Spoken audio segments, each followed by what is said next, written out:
This is for entertainment only.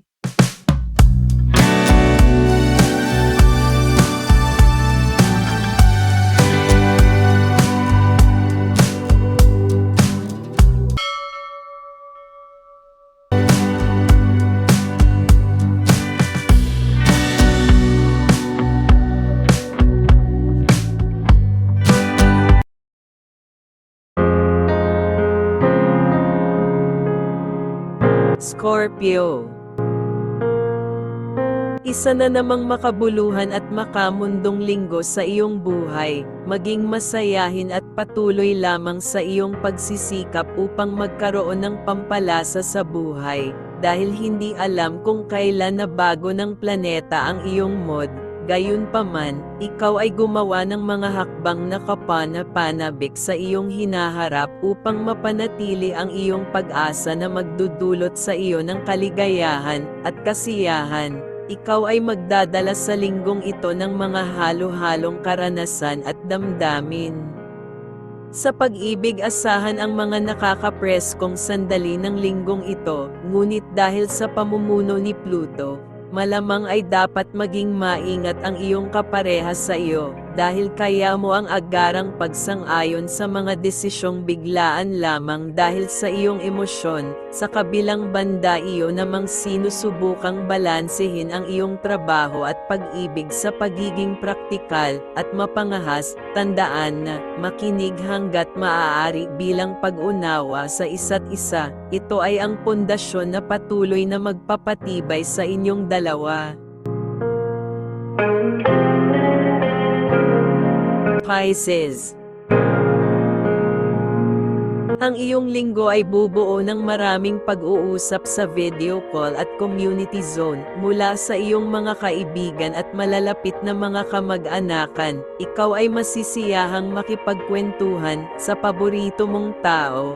Magiging maayos naman ang iyong kalusugan na may ilang panapanahong maliit na sugat, ngunit malulutas din agad ng wastong medical na atensyon. Sa pangkalahatan, ang iyong problema sa kalusugan ay minimal lang naman. Sa linggong ito, maaari mong ibsan o bawasan ang ilang stress sa iyong pananalapi dahil sa paggawa ng mga kinakailangan lamang unahin.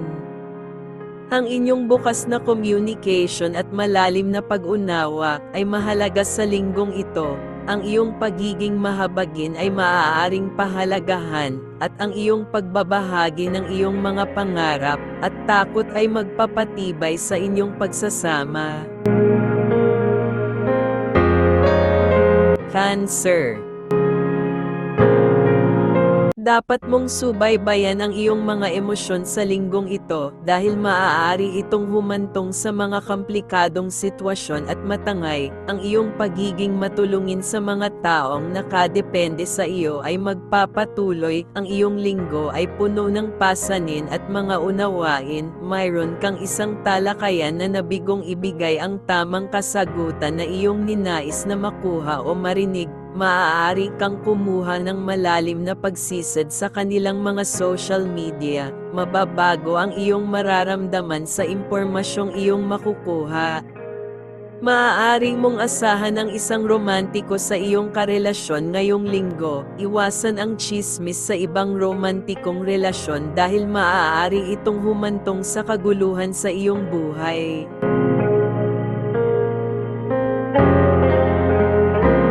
Sagittarius.